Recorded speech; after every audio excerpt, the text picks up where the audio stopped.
It's Ocean Drive in Coney Island. Ocean Drive is the only luxury rentals in New York with a spectacular ocean view. You wake up in the morning and breathe that ocean air. I'll certify that you're going to live 10 years longer. When I became successful, I wanted to live on the ocean. If you have worked hard, you deserve an apartment on Ocean Drive too. Go to oceandrivenyc.com and reward yourself. If you're a policeman, fireman, doctor, nurse, or teacher, you qualify for a limited time offer at oceandrivenyc.com. Terms and conditions apply. In the squadron, they called him Bullets, but we call him Greg Kelly. Greg Kelly is on the air On the Red Apple Podcast Network. What? 5 seconds ago, Jim Jordan loses the second vote for Speaker. Jim Jordan is a great guy, and now the fake news is feasting on this. Oh, it's chaos. Oh, it's anarchy. You know what? All right. Probably not going to be Jim Jordan. I think it's going to be that guy with the bow tie. Yeah, they're going to get some career politician. It doesn't really matter. It is a sideshow. Come on, be honest. Who's your congressman, right? Most people don't know. This would have been great for Jim Jordan. I'm disappointed for him personally. I think this would have been great. He is a good man. He's right on the issues, and he's MAGA all the way. Been there for Trump, and you can be concerned about the 2020 fairness, the election there. You can. We all understand Joe Biden's the president, right? We all understand that. He signed the paperwork. He's the president. Was the election perfect? Absolutely not. Were there big problems? Absolutely were there were big problems. So anyway, this is one of the things they've hassled him about. Even Republicans. I think that guy Ken Buck, Republican of Colorado. He's no dummy, that Ken Buck, but I don't know. He's been hanging around CNN an awful lot lately. Can you believe it? Swastikas in New York City, swastikas on the 2nd Avenue Deli, that New York institution. Anti-Semitism out in full force all over the place. And I think, quite frankly, it got a wink and a nod from Joe Biden even. Yeah, Joe Biden. Because he works for those squad people. You know it. I know it. He wants to curry favor with them. They're the heart and soul of the Democrat Party, and the heart and soul of the Democrat Party is anti-Israel and pro-Palestinian, pro-Hamas. And you can't be. You just can't be. You can't. Who was rooting for Al Qaeda, right? You can't root for the terrorists. You can't be rooting for Hamas. Anyway, Biden is now on his way back. He was over there. He thoroughly unimpressed everybody, because he was mumbling and weird, and at one point it really does look like he's got not much longer to live. Not that he's going to die of any sickness per se, any specific illness, just old age. He looks like he's 95. Listen to this. Does this story make any sense to anybody? He said this before the international media. The whole world was watching in Israel. Cut 16, please. Years ago, I asked the Secretary of State when he and I were working in the Senate to write something for him, and he said, he wrote a line that I think is appropriate. He said, it's not, we lead, not just, well, I won't go into it. I'll wait later. Taking too much time. Secretary of State worked for me in the U.S. Senate, and he wrote something for me many years ago. And it was the Secretary of State, Tony Blinken, was a staff guy, and he should be a staff guy. He is not a front person. He is not a leader. Joe Biden is not a leader, and he has never been in his whole life. He was one of 100, one of those silly legislators, silly congressmen, silly senators with the big smile and the handshake and, what can I do you for, pal? Right? What can you do for me? Wash my back. That whole system. He's never actually led anything more than an office of about 20 people. And I hear that office, he had, over the years, not at any given moment, but over the years, he had about a couple of thousand people come and go. And a lot of them have stories about Joe. And I'm hearing that some of them are going to they're going to talk really soon. Look, I did predict that there would be audio by Halloween that could basically cancel the presidency of Joe Biden. He'll have to get out because the corruption is so blatant on this audio tape. I've been told that exists. I believe it. And, however, I should have put a little asterisk on that. I mean, Halloween, plus or minus. It could be plus or minus. It could be plus or minus a few days, a few weeks, a few months, but it's out there, and he's very vulnerable. We all know it. He knows it most of all. Back here in New York, you saw that. I mean, a swastika, the ultimate sign of hate. You know, I saw them in the movies. I saw them on TV shows. But to see it on a store in New York and to see the anti-Semitism all out there in the open and to see people like major celebrities not weighing in, corporate America playing it straight right now. No, they just want to talk about their next movie. No, they just want to talk about the iPhone 15. They don't want to talk about the gravest attack on Jews since the Holocaust. Something is really wrong. Tim Cook, what's going on there? And I will point out again, Black Lives Matter, they protest, right? We all saw the looting. We saw the breaking of stuff. We saw the clashes with cops. Clashes, that makes it sound light. We saw them assaulting cops, harming cops. We saw them shooting cops. We saw all kinds of horrible things. What we did not see were the counter-protesters, right? No counter-protesters. There were no white supremacists who were turning out, right? Because there are no white supremacists. There are none. You know, Joe Biden made Charlottesville the centerpiece of his presidential campaign. The centerpiece. Basically a rumor of white supremacy almost.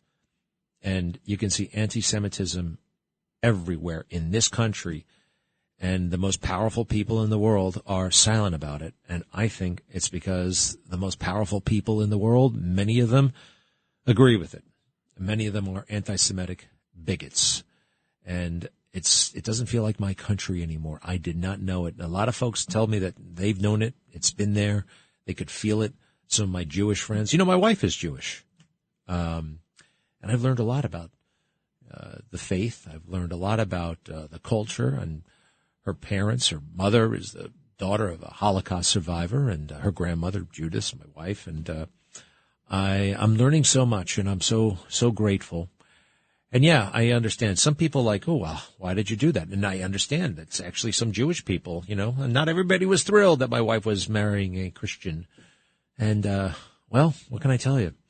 It's a beautiful thing. She has her faith. I have mine. I do hope someday she comes over to my side. You know what I mean?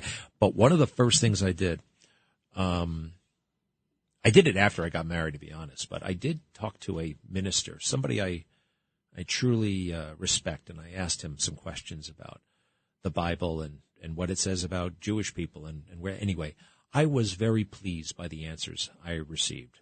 I was just very pleased. You know, the Bible says, look, parts of the Bible are totally open to interpretation. It can mean different things to the same brilliant, beautiful, good people, theologians. There are debates. And, you know, I was concerned about the part, who gets to heaven. You know what I mean? Let's see here. Cut 17. Joe is making big promises. Cut 17. Today, I'm also announcing $100 million in new U.S. funding for humanitarian assistance in both Gaza and the West Bank. Now, people were a little bit surprised that we're giving $100 million to the West Bank, the Palestinians.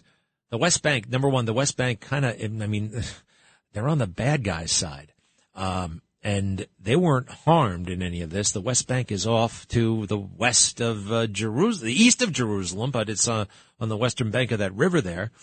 It's a good, 100 miles or so from Gaza? Why are they getting $100 million? Was that just another mistake? And then there was this part, cut 19, please. My message to any state or any other hostile actor thinking about attacking Israel remains the same as it was a week ago. Don't.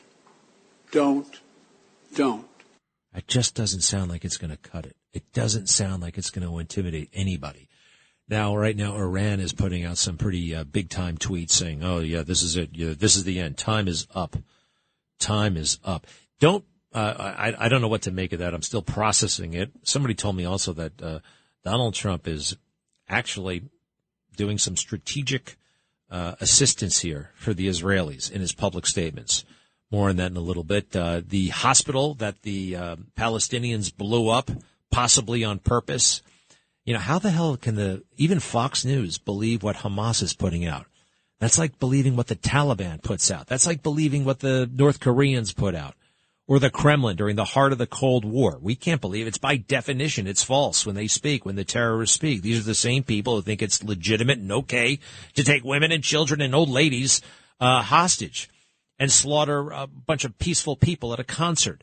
And then they say Israel destroyed that hospital. Don't believe that. And for Fox to just repeat it and just accept it, Joe Biden says he has seen evidence that says that's not true. It was the other team, not Israel. It was the other team. People are wondering, hey, how can you call them a team? You know, Gaza is a team. You're lending legitimacy to it, right? As if they're just a bunch of guerrilla fighters, maniacs, right? And you see them running around without helmets on. They're not even wearing uniforms. They can't even be a signatory to the Geneva Convention because they do not have a professional army. And I believe you have to have a professional, army and training and standards. These people have no stand. They are total animals, the terrorists, just like the 9/11 hijackers. At this point, Joe walks off the stage. It doesn't sound that bad, but as he walks off, he's shuffling, and his mouth is agape. His mouth is just hanging open, and it looks terrible. Cut 19, please. My message to any state or any other hostile actor. Oh, stop that. Yeah, don't. Let's try cut 18. Mr. President, what is your red line that would prompt U.S. military involvement in this war? Mr. President, your team said you had tough questions. And then he just goes off. We do not have a leader. And remember, we used to, right? I mean, these guys, Donald Trump, Rocket Man best not mess around with America or else he will feel the wrath and fury and the fire like no one has ever. You can't just say don't. There has to be an or else. Or else what? You could say that's implied. I don't know. Especially when it's muttered like that. Go back throughout history. Ich bin ein Berliner. Tear down this wall, Mr. Gorbachev. And then we have that. It is beneath America. Don't you think? It is just, we are so much better than that. Hello, Max. I haven't heard from you in a while. Yes? Yes, Greg, thank you for taking my call. I think we should protect talk radio because it's going to be the last bastion of free speech. And to that, I would add, I'm worried about a lot of the talk show radio hosts who are not taking phone calls these days, like Sid or Michael Riedel. Hey, listen, do me a favor. Do me a favor. Leave those guys alone. Leave Sid alone. You can say whatever you want about Michael Riedel. He doesn't take phone calls. Well, I don't, some days I take a lot. Some days I don't take any. That doesn't have anything to do with the free speech and the radio, quite frankly, Max. I mean, it doesn't. Greg, I like calling your show. You take all the phone calls. I don't take all the phone calls. I don't take all the phone calls. And actually, sometimes people say I'm too mean to the callers. I can't help it. But Max, what does that have to do with it? I mean, as long as I don't know what you don't like. You want to speak, right? You want your own show. No, I want people who call to get their voice out in the air. Then a lot of shows are not taking phone calls like Berman, like Sid. I already told you about Sid. Do not talk about him on this show, all right? He's a colleague. He works here. It puts me in a very awkward position. So leave him alone. Max, it's up to each host, all right? And it doesn't really, I wouldn't say that I don't know, that's not a critical component of free speech. AM radio is under assault. You heard about that, right? The bloody car makers wanted to take AM radio out of the car. Thank God that's not happening, in large part thanks to some power players. One of them, John Catsimatidis, getting on the phone and telling these members of Congress, we'll be nice to not mess around. Or else! I don't know if he said the or else part, but that is he's good. He's awfully good. So look, talk radio is safe. Plus or minus callers, it's up to the host, all right? All right, Max, it's not canceling your free speech or anybody's free speech. All right. With that, no more callers. I'll be right back. Greg Kelly on the Red Apple Podcast Network. Hey, the hospital that Gaza took out, right? Gaza, the Hamas terrorists, they took out the hospital themselves, maybe by accident, maybe for propaganda purposes so they could blame it on the Israelis. I will say this, though. In every war, every single war, in the history of war, there are examples, it happens, instances of what we call friendly fire, where you take out people you don't want to take out. And this actually technically may not be friendly fire, but collateral damage, non-combatants, that happens. It's terrible, but it happens. It's one of the many reasons why you don't want to fight a war unless you absolutely have to. And Israel absolutely has to fight this war. They were just punched in the face. Worse, by a bunch of bloodthirsty terrorists. What else are they supposed to do? You got to hit back, and you know what?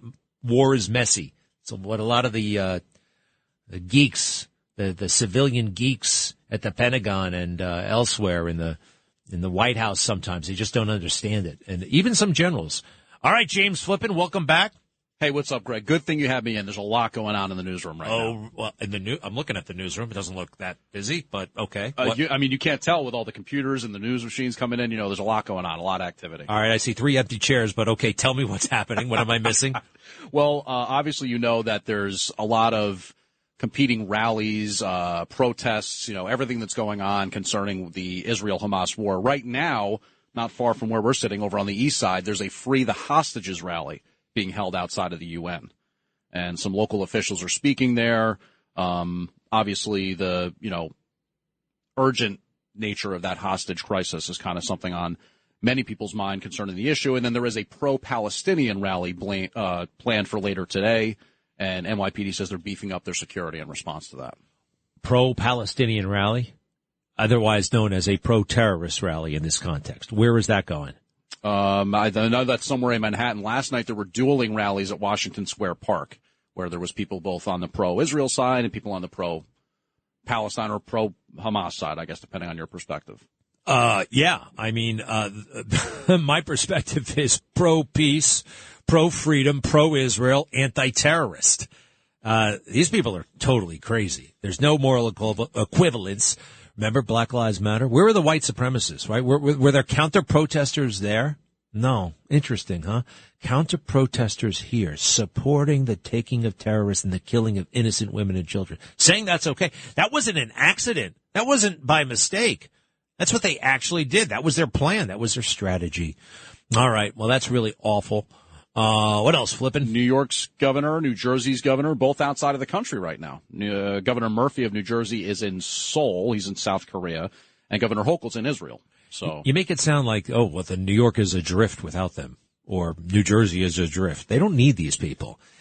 I don't think people understand. They're not really like the emperor of New York, right? They are in charge of actually very little.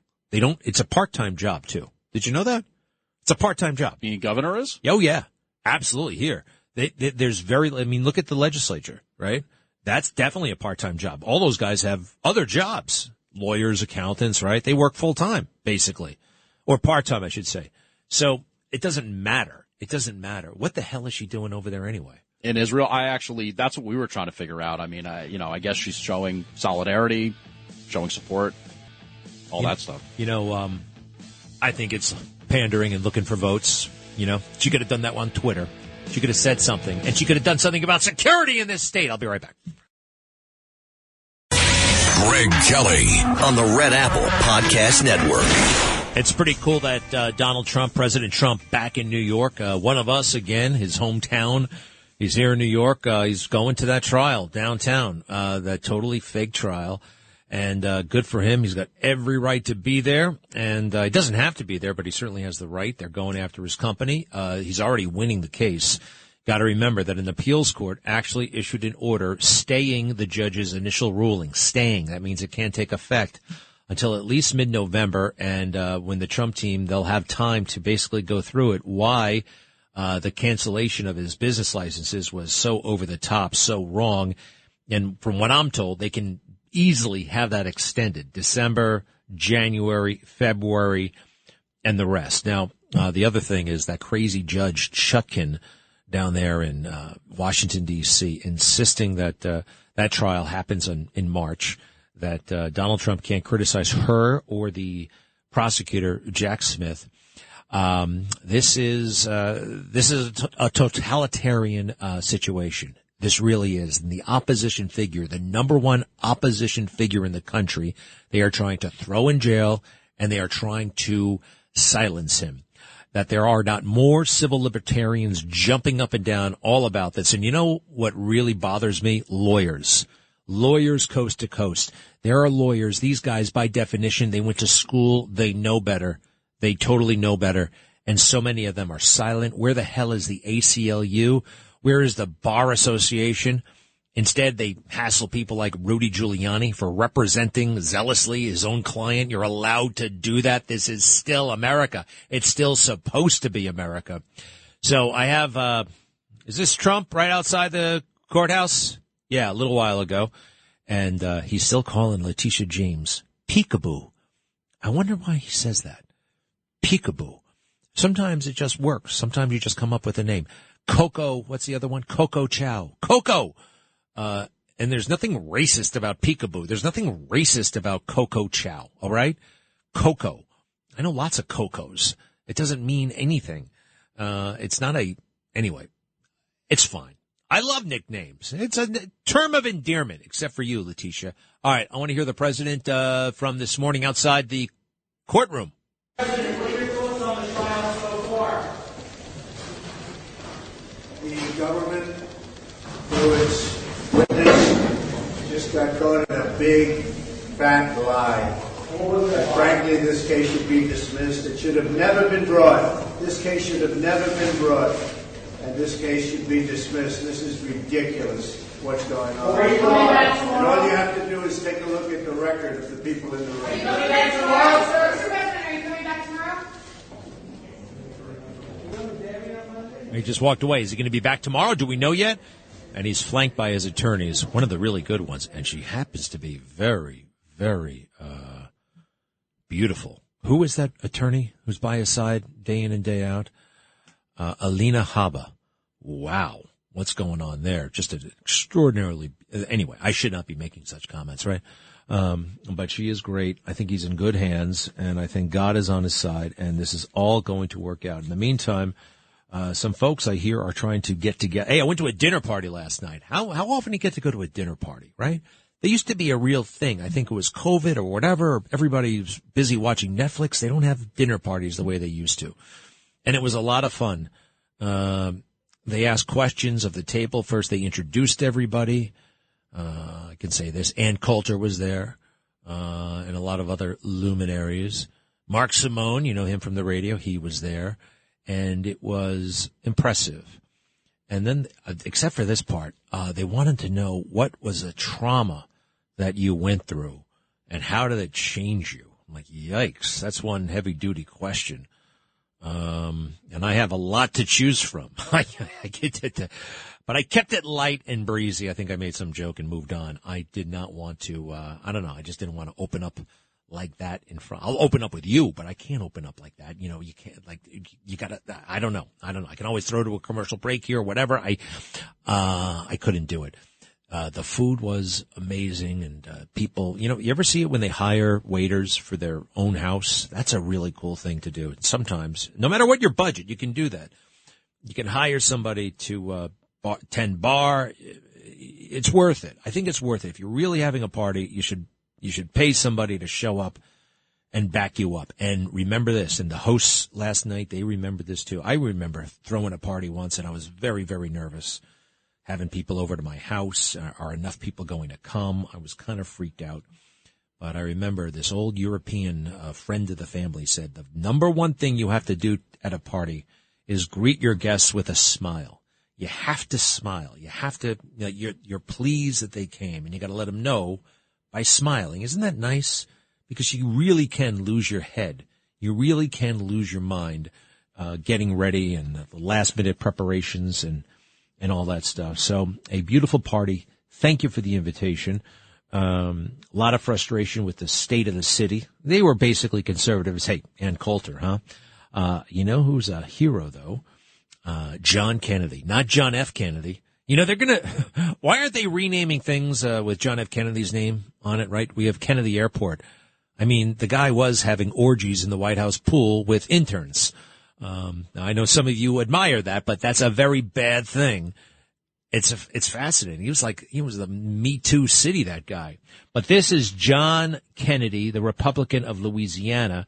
And he sounds a little bit, like a country bumpkin, but he is wicked smart, as they say in Boston. Cut 13, please. Cut 13. Peace through weakness never works. These are hard men.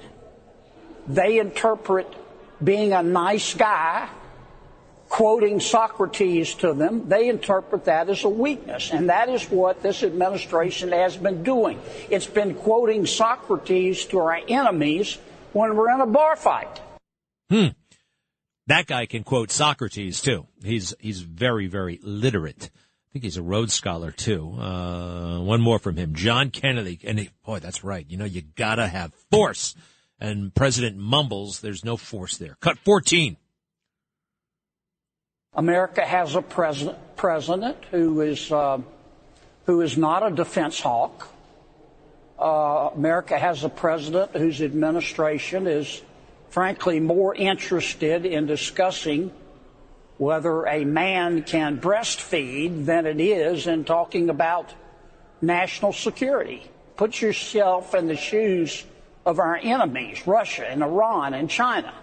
What do they see? They see an America whose president cut and run from Afghanistan. Our enemies see an America whose president refuses to give Ukraine the weapons it needs to win. Our enemies see an America whose president refuses to enforce the sanctions on Iranian oil and indeed has tried to give the Iranians over not $6 billion, but $10 billion. I could continue, but the point is our enemies have included that America has a president who's a bit of a weenie on national defense, and she and Putin and the Ayatollah think they can roll over him like thunder on a summer night.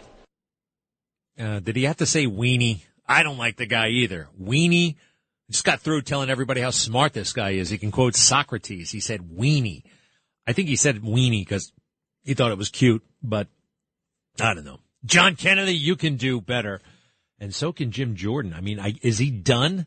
He may just be finished. No more Jim Jordan for speaker. What a loss. It's going to be that crazy bow tie guy. His name is McHenry. And I don't know. I'm not a fan. He's from the Paul Ryan, George W. Bush School of Politics. In it for the money, fame, power, and fun. Money, fame, power, and fun. A little bit like Kevin McCarthy. Cut 10, please. Cut 10. Jordan has just as many votes as I had on the first round. I think the difference here, too, is we have rules so we can sit down, talk to the other members, and be able to move forward. He's always kind of pretty blasé, this guy. He's always just, he really would be better off, I think, in the fake news, being a, what do you call it, one of those talking heads sitting right next to Jake Tapper. That's all most of these guys want at the end of the day, which is pretty pathetic. All right, in honor of free speech, like Max was talking about, let's go to John in Bohemia. I've always been unclear where Bohemia is. Where is it? It's an islip. Suffolk County. You got islip. There's so many islips. There's West Islip, East Islip, islip. But anyway, what can I do for you?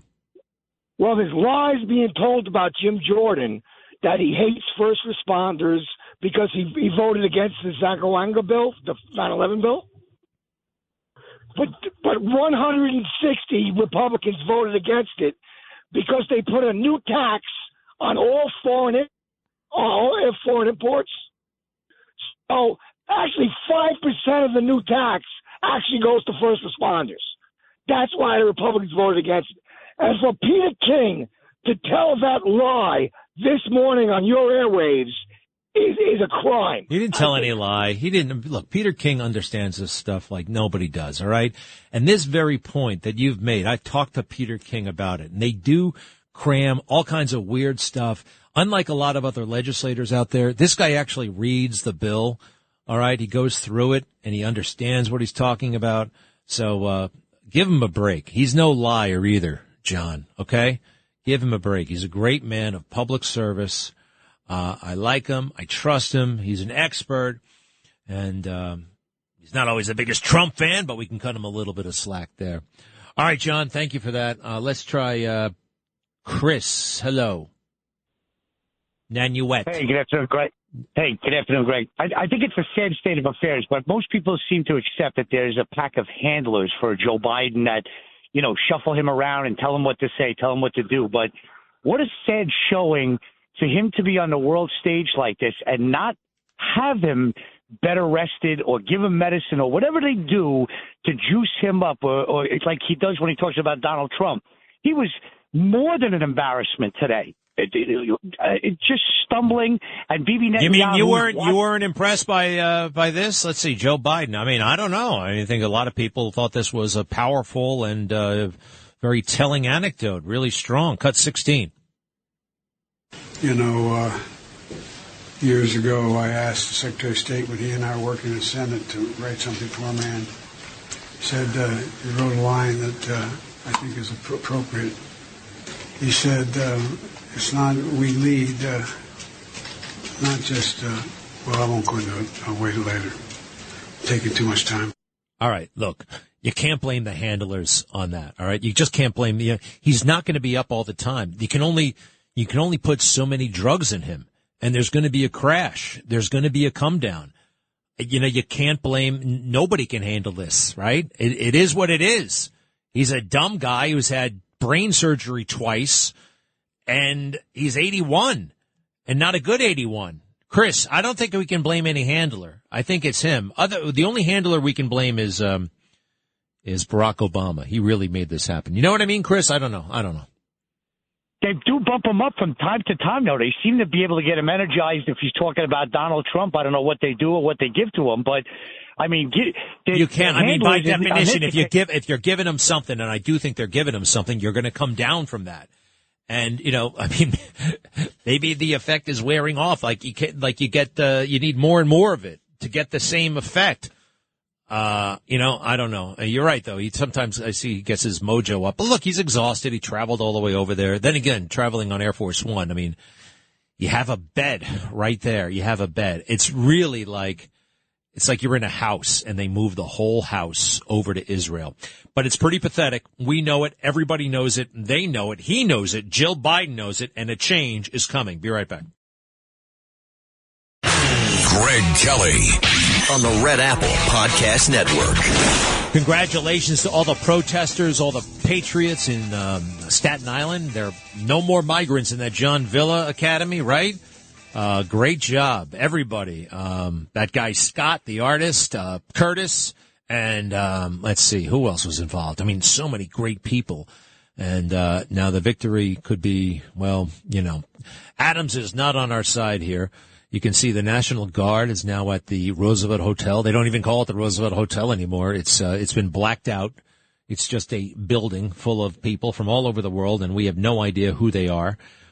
Who remembers the name Natalie Holloway? Natalie Holloway, remember? She went missing back in, what was that, 2004, 2005 or so? She was on spring break in Aruba, and she disappeared.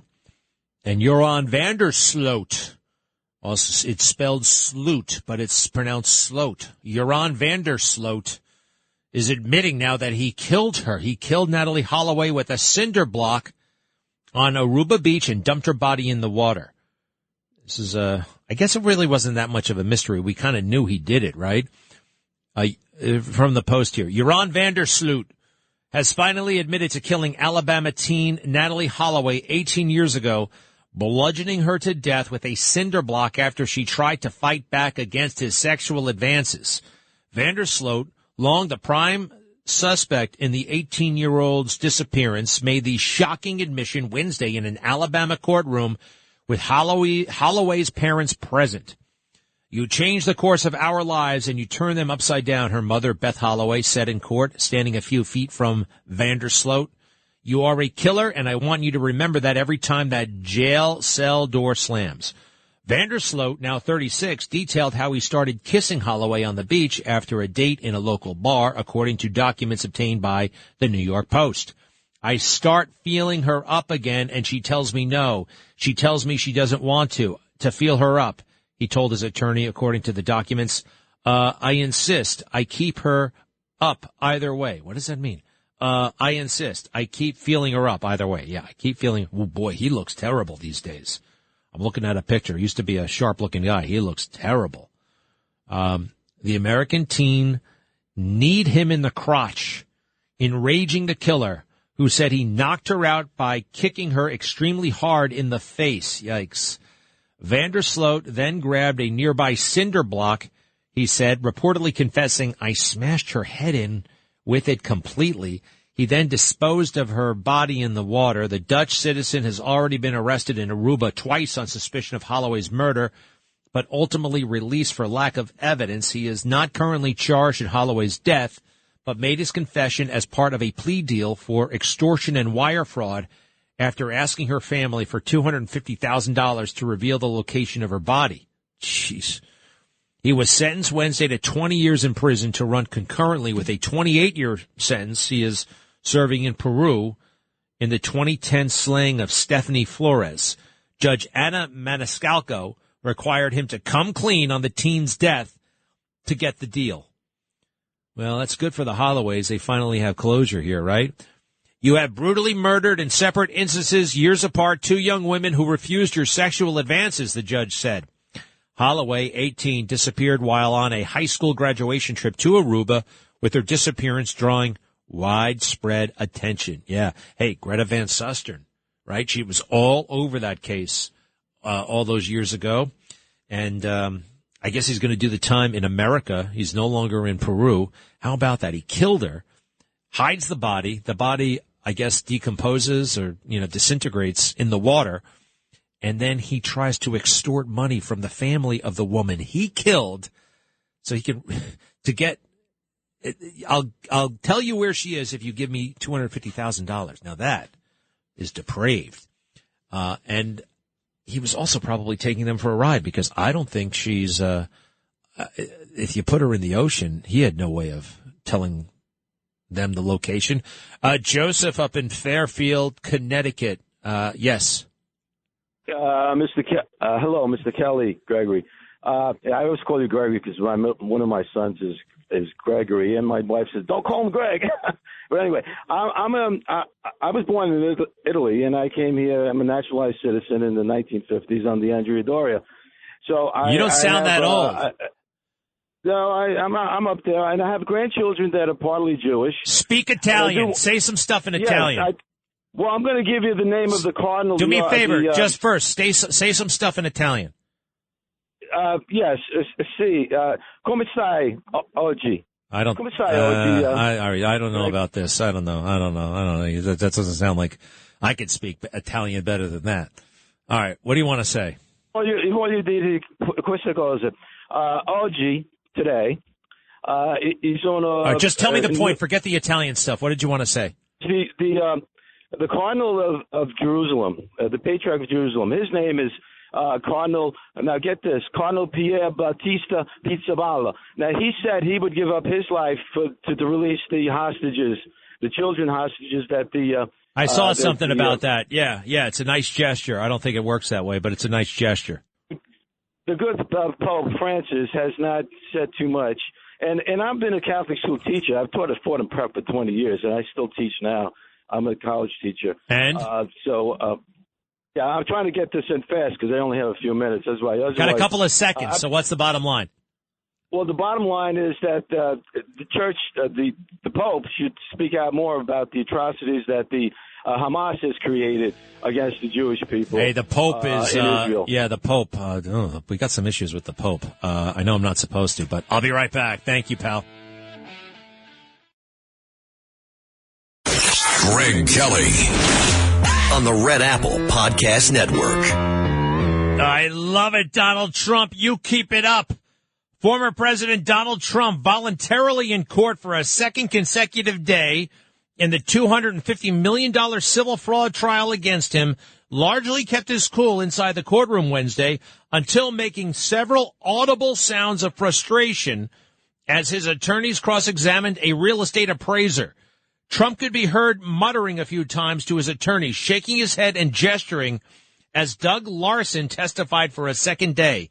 Larson said Tuesday that it was inaccurate and inappropriate for the Trump Organization to base its property valuations on his work. After an objection from New York Attorney General Letitia James's counsel, because she can't try the case, totally incompetent, Judge Arthur Engoron issued a broad warning to the courtroom, including Trump and others, to keep quiet, particularly if it means to influence the testimony of a witness. The ex-commander-in-chief is currently not required to appear in court, but has opted to show face in the Lower Manhattan courtroom for several days of the trial, now in its third week.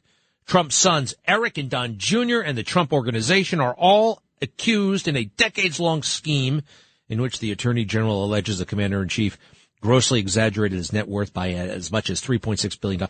Man, oh man, oh man. The more I think about her, the angrier I get.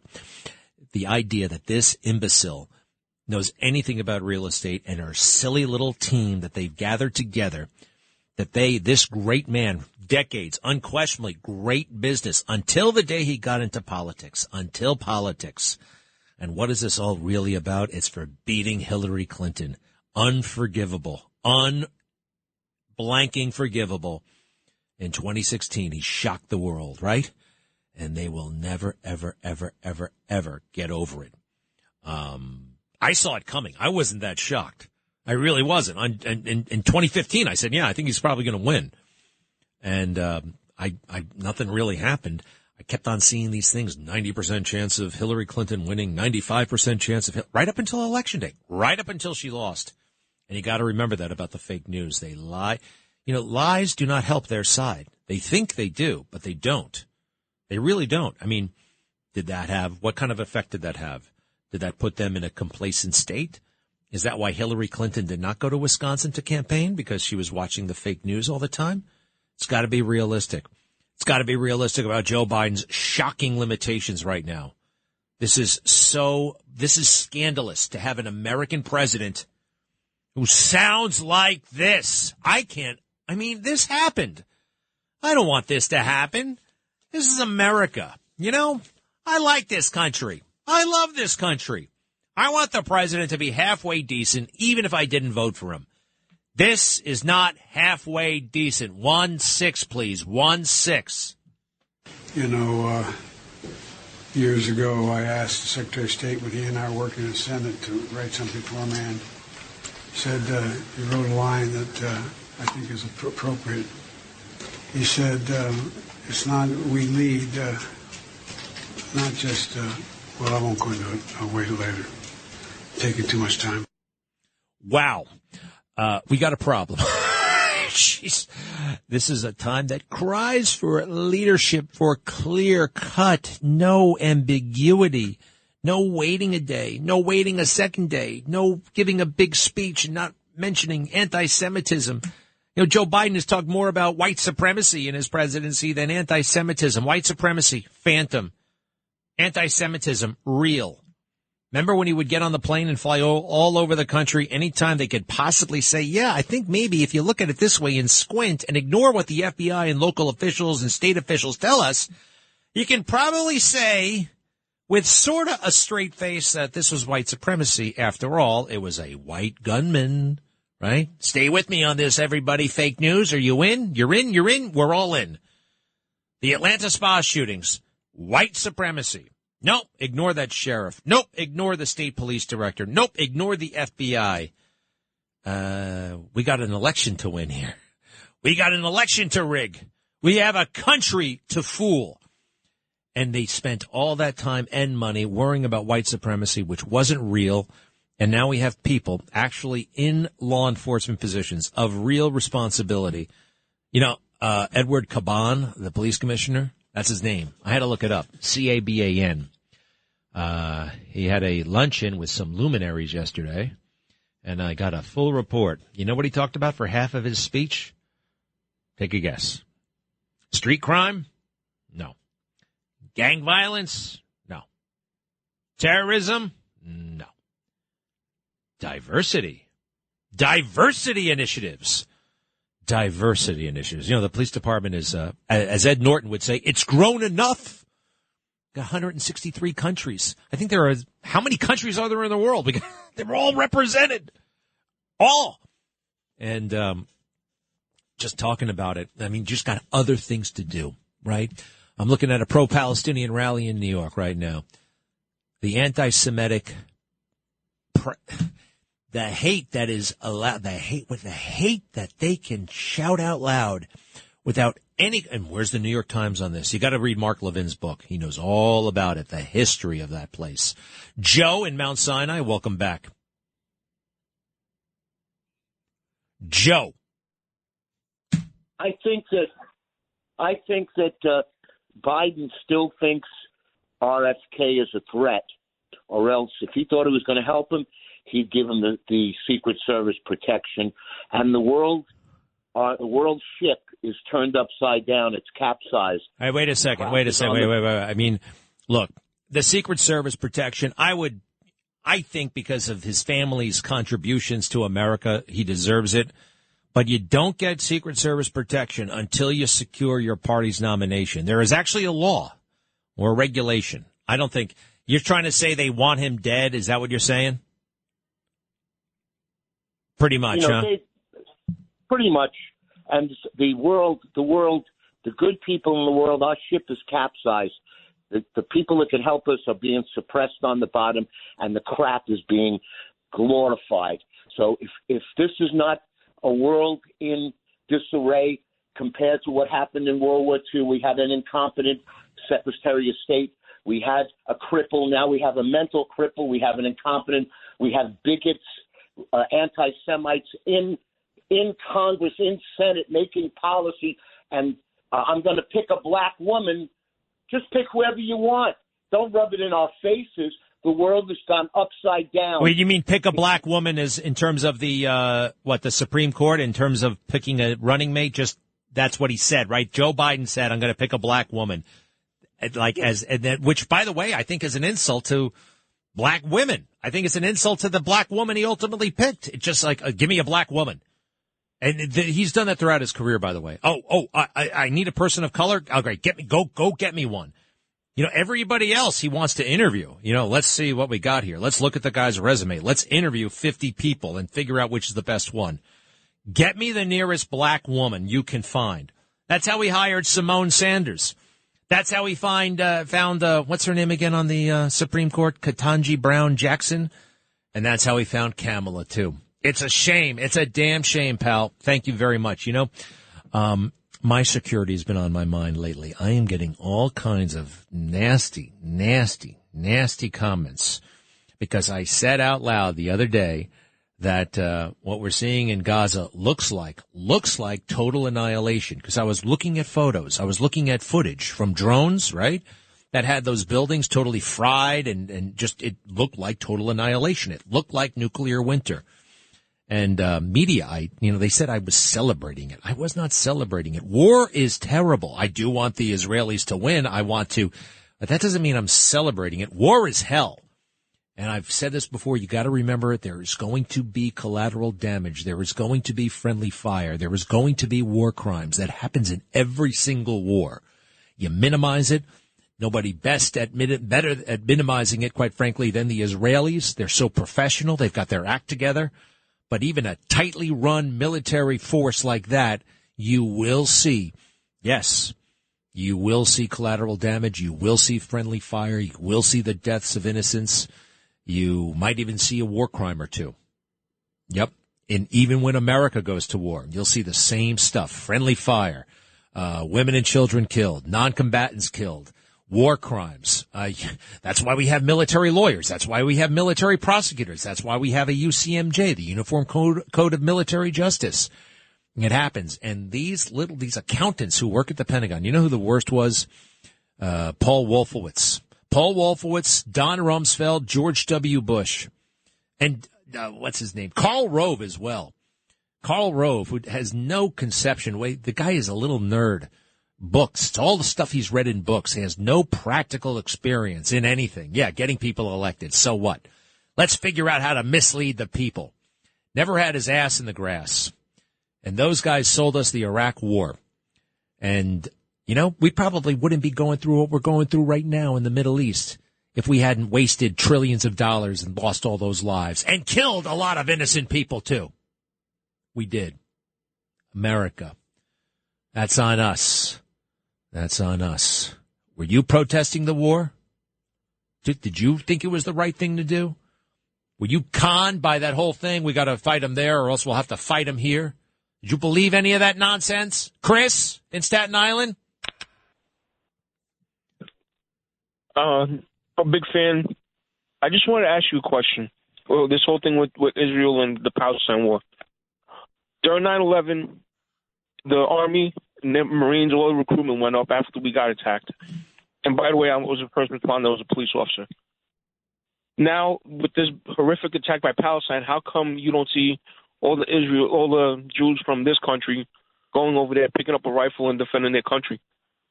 Instead, they're over here protesting. I don't understand it. You know, you're speaking with a very broad brush. You know, I know they didn't come and tell you what's going on. I know people haven't come and told you what's going on. They haven't come to your house. How do you know it's not going on? You know, there are so many Israeli Americans. You know, they live here, but they go to Israel to do their 1 year of active service. You know about that, right? And these are the most patriotic people in the world. These are the most freedom-loving people in the world. And these are some of the bravest people in the world. And you're talking about, you're upset that you're not seeing more Jews, your opinion, more Jews go to Israel to pick up arms. Is that what you're saying? Oh, no. What I'm saying is everybody that's here protesting that's of military age, right? How come they don't go to Israel and fight? Who's protesting? Wait, what? All right. Well, anyway, listen, you know how I feel, all right? It's a constitutional right to protest. If you are protesting in favor of the terrorists, you are so morally bankrupt. It's a disgrace, and you should be revealed as the scum that you are. You shouldn't be hired. You shouldn't be, with certain exceptions. You know, when you're young and stupid, you're young and stupid, and you make all kinds of mistakes. Man, I've made a million. I've made so many.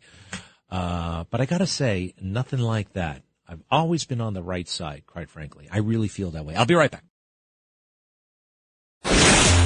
Greg Kelly, entertaining and informative on the Red Apple Podcast Network.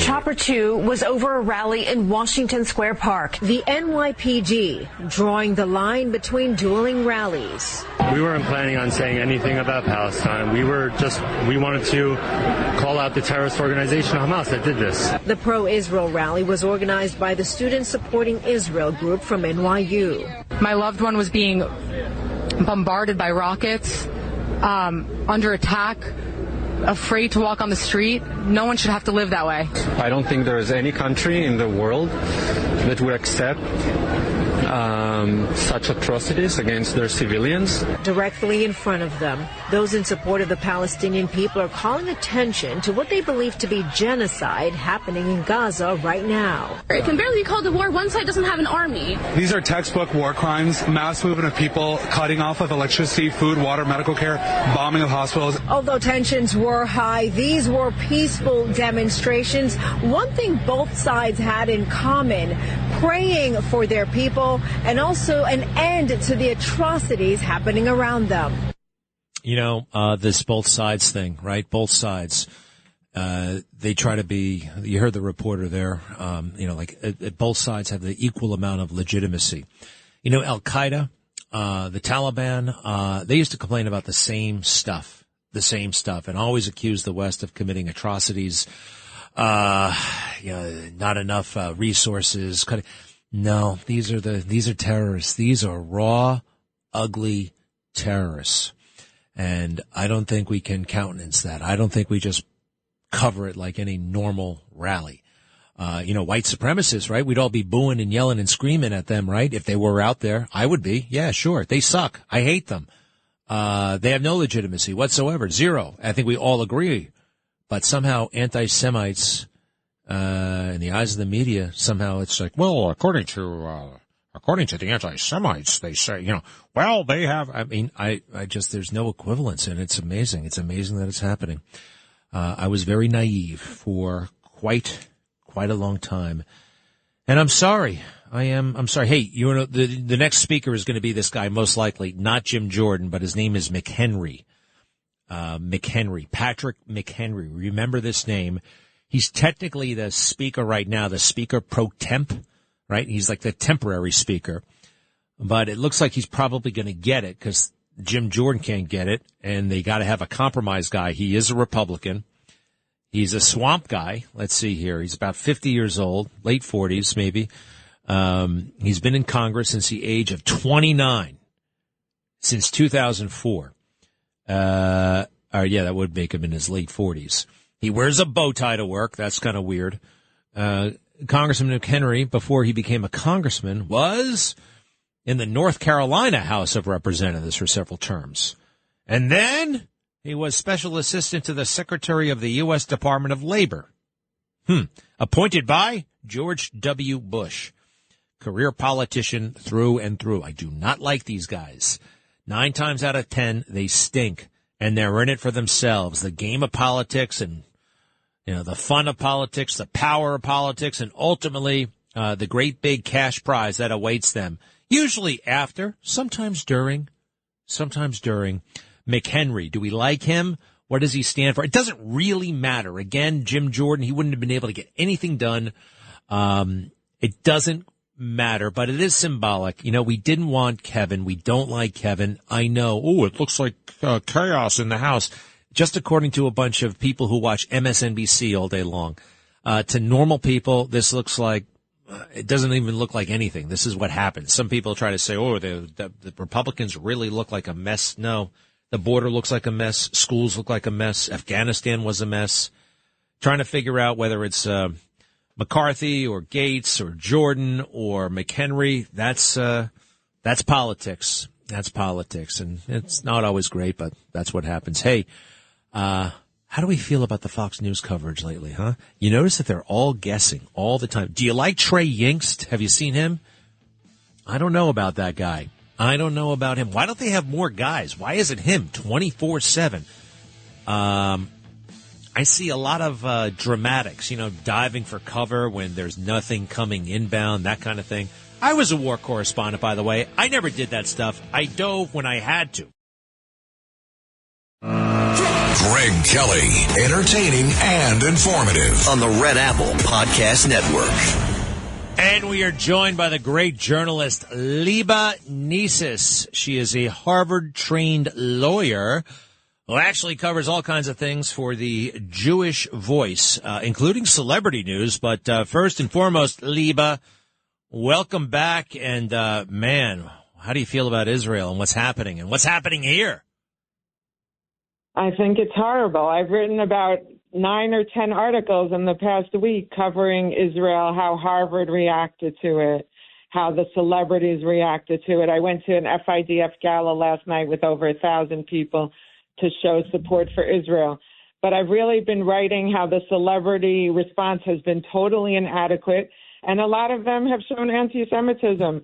Mark Ruffalo has said Israel's an apartheid regime. Susan Sarandon has shown solidarity with the Palestinians.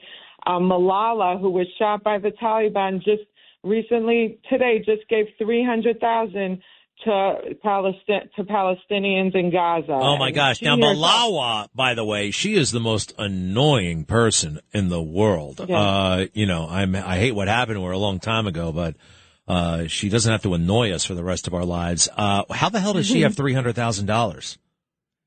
Well, from the charities, from the money she gets from other charities, she's giving it to the Palestinians. And in 2021, she gave $100,000 to the children in Gaza. She's calling now. This is the new term that people use who are anti-Semitic. We call for an immediate ceasefire because they don't want Israel to fight back. The minute after the carnage, after Hamas slaughtered 1,300 people, you already had celebrities like calling for a ceasefire.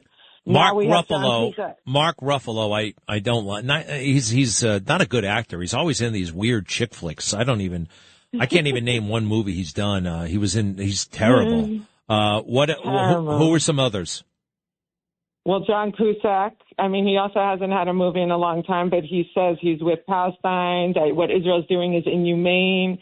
He wrote, John Cusack. John Cusack, yeah, I used to like that guy. He was in Say Anything. He was in 16 Candles. He was in it's been a long time, I guess. Yeah, John Cusack. Who knew? I thought he was a reasonable guy. I used to like him. No. All right, that's terrible. Who else? Okay, and then you have Alicia Keys, who's a famous superstar singer, and she said she posted on her Instagram on Monday.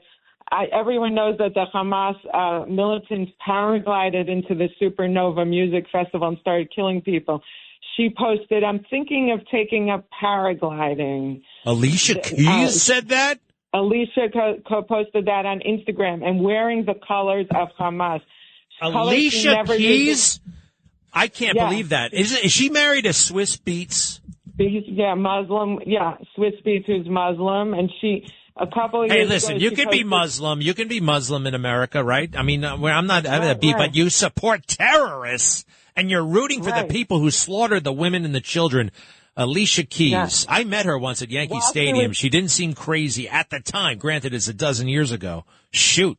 And she was wearing the colors of Hamas, like a leather jacket with green, black, yellow, and white, the same colors Hamas wears, colors she never usually wears. And then she took it off and said, she took her post off Instagram, and she still didn't come out against Hamas after. She still never spoke out against it, but she said, "I'm for peace." She gave some benign comment, which showed where her sympathies were. And so I was really disappointed in her because she had played in Israel during the boycott. She said, "I'm going to go to Israel and play." So she can deny it all she wants, but nobody says they want to go paragliding. It's not like saying, "I want to go for a motorcycle ride." I mean, it's a very specific type of She's saying she that- wants Jewish people dead. I mean, let's face it. That's what that little joke is all about. And I don't like her, and I don't like Swiss Beats, and enough with them. Let's see if I can... Hey, what do you think we should do with this? All right, now look, what do you think we do with this? I mean, that lady who runs Harper's Bazaar, she tweeted stuff about, Go Palestine, and she's about to lose her job if she hasn't already. Now, sometimes I'm like, geez, you got these amateurs speaking out about politics, speaking out about things they don't know about. I'm not talking about Alicia Keys because she knew what she was doing with that thing. But, I mean, do we cancel people forever for being on the wrong side of this thing?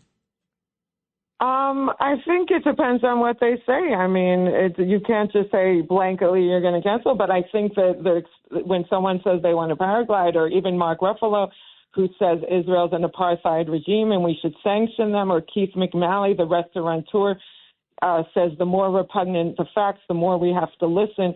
I think specifically at Harvard University, where they fully supported 100%, fully supported Hamas and put all the blame on Israel, I think those students should absolutely be penalized. And I think they should be expelled, honestly, because Harvard expels other students who speak out in racist terms or in less. Yeah, you can be expelled for cheating on a test. You should be expelled for promoting terrorism. All right, Liba. Wow. What? Yeah. No, I agree. And they let them have a rally. Harvard permitted a rally in Harvard Yard with 1,000 people supporting the Gazans. This took place Saturday. So we're seeing really where their heart stands, and a lot of the donors are rescinding their funding. They're not the billionaire donors are saying goodbye. Idan Ofer, Bill Ackman, Ken Griffin who gave $300 million. He's saying that he's very unhappy with Harvard, and the list is just going to it's going to be a domino effect. The major billionaire donors are going to quickly revoke their support. All right. So you went to Harvard. You went to Harvard, right? Right. The law school? The law school, yes. Was it hard? It was not that hard. It was very hard to get into, but I really have to say I enjoyed it, and it wasn't that scholastically difficult. Although I can't say the student body was brilliant and amazing, but going through academically was not that hard. Was it liberal and woke? Getting in was the hard part. Hard part getting in. Was it liberal and woke back then? Yeah, I said this. I was actually blacklisted because I supported Israel. So whenever I would speak, people would start hissing so that I couldn't talk. And then I said to someone, I said, "What's going on? I feel like every time I talk, people make noises." They showed me a list I was on, people who support Israel, people who have right-wing viewpoints. I was on a special list of people that every time they talk, you have to hiss. And this is 25 years ago, so it's a lot worse now. And I don't think I would speak out now. I literally would be scared of being physically hurt. That's the way I would feel. We know that anti-Semitism is real. It's everywhere, and it's undeniable. We see it, we're reading it, we're feeling it. White supremacy is not real. It's just not a thing. Do you think now people have to shut up about white supremacy? And I'm including Joe Biden. I'm including the FBI. I'm including various police commissioners trying to talk up something into existence that's not in existence. It's just not a thing. No matter how much they want it to be a thing, it's not a thing. Do you think this changes that a little bit? Because this is real. This is real versus fake. Real versus fake, you know? Yeah, but the liberals have their narrative, and that's it. They'll always stick to that narrative. Once this, hopefully simmers down or Israel does its job, then the liberals will go back to their narrative, whatever it is. So well, there are some liberals breaking away. There are some, but most of them are not, and most of them, One of them I have to applaud is Amy Schumer. She has been unbelievable in this Israel issue, and Newsweek just reported 2 hours ago that she's being canceled. She has 100% stood by Israel and said this is not a liberal issue. And even though, she's been unbelievable, but the celebrities who stand up for Israel are being canceled, and they're being bullied, and they're being threatened. And she has been amazing. Her, Gal Gadot, Jerry Seinfeld, Jessica Seinfeld. But I have to say, Amy Schumer, her career will probably, face a big hit from this, but she's putting herself on the line for the Jewish people, and she should be applauded for that. Well, I like that. She is funny sometimes, but she also is annoying. But I think she's on the right side of this issue. I don't think they can cancel her. I think this will blow over. I do. Sooner or later it will. And we'll see where everything stands. The Alicia Keys of the world, it looks like they're going to get away with it. All right. So, how you letting off steam these days, Liba? The news is very depressing, especially for, a Jew, and, you're devout, and you support Israel. What do you do to get away from all this stuff? I really don't get away from it. I mean, I've been writing about 10 articles. Every time I think I get away from it, I sit down and write another article about something that bothers me. So I'm finding article writing cathartic because it lets me get out my feelings of frustration. And, it's hard right now. There is no way to distract yourself because you look at what's happening. And I met the parents of one of the hostages last night, a guy, and it was Omer Nutra, and it was horrible. I mean, the parents looked devastated. Their son is 22 years old. He's sitting in Gaza. Who knows what's going to happen to him? I mean, he's a dual U.S.-Israel citizen, and he was captured. He was an honor student. He chose to serve his country as opposed to attending college in the United States. And these things are heartbreaking. So how can you possibly go about your business as if everything's amazing? It's very, very hard. All right. Well, Liba, we're glad you're on the case. We appreciate it so much. Mm-hmm. Check out the Jewish Voice, and how else can people find you, please? Jewish Voice. You can look at my Instagram. It's called Liba's Night Out because but prior to this whole Israel thing, I was covering the socialite and celebrity event at night. So, Liba's Night Out, libasnightout.com, or the Jewish Voices. Thank you so much, Greg. You bet, Liba. For everything you do. To be continued. It's my pleasure, and we'll be right back. Thank you, Liba. Greg Kelly on the Red Apple Podcast Network. The United States currently assesses that Israel is not responsible for the deadly Gaza hospital blast. Can't believe so many media organizations just went with it, just breathlessly reported it, right? On September 12th, would we have breathlessly reported what Osama bin Laden had to say about, the Americans are responsible. Oh, yes, and just report that uncritically? The terrorists, taking the side of the terrorists. Speaking of, Russ, hello, are you as angry as yesterday? Well, hello, Greg, if that's your real name. Russ, before you get all fired up, all right, because we got to establish whether, you can disagree with me, that's fine. You can be a Jamal who disagrees with me, or you could be like, I don't know, Craig in New Jersey, and we just basically hang up on him. What category do you want to be in? Well, I've heard you call colleagues as Steve of Manhattan. I'm sure you have the same voice. Wait. Who? This guy, Steve of Manhattan. He's got the same voice. Russ, what category do you want to be in? Are you a nice guy, or are you, I'm getting kind of jerky vibes here. What do you want to be? Well, gee, thanks for the compliment. compliment, Greg. Russ, Right off the bat.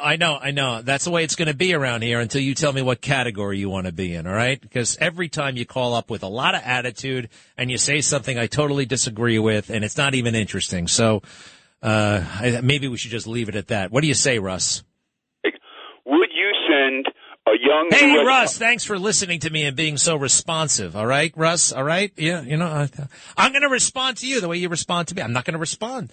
I'll go to a nicer person, Elliot, I'm sure, in Staten Island. Hello, Elliot. You are so right. I'm very, very nice. I just wanted to make a comment. You talked about Trey Yanks. Is that his name on Fox? Yeah. Reporter in a war. Uh-huh. It's amazing how the camera captures him diving down on the floor, but the cameraman is still rolling. If I was a cameraman, I would dive with him and you wouldn't see anything. So he seems a little bit dramatic, right? A little bit performative, right? Yeah, I would say so. A lot of them are. It's very funny how you jarred my memory, and looking back, some of these war correspondents do dive, and the camera is still rolling. Yeah, what's her name? Amazing. What's her name was doing that? Clarissa Ward. Hey, you know who was a great war correspondent who didn't flinch until it was absolutely necessary? You know about that guy who covered the Iraq invasion? And he received accolades from all over the world, including the then reasonable New York Times. Remember that famous war correspondent? His name was Greg Kelly, and he played it straight. And one of the reasons why he could tell that story as effectively as he did without getting all dramatic is that he had spent a lot of time in the region. He was in the military. He wasn't just blown away. Oh, my God, I'm in a tank. Oh, my gosh, I'm in a tank. I'm like, okay, I'm in a tank. No big deal. Like, let's wait until something happens, and then I can get excited.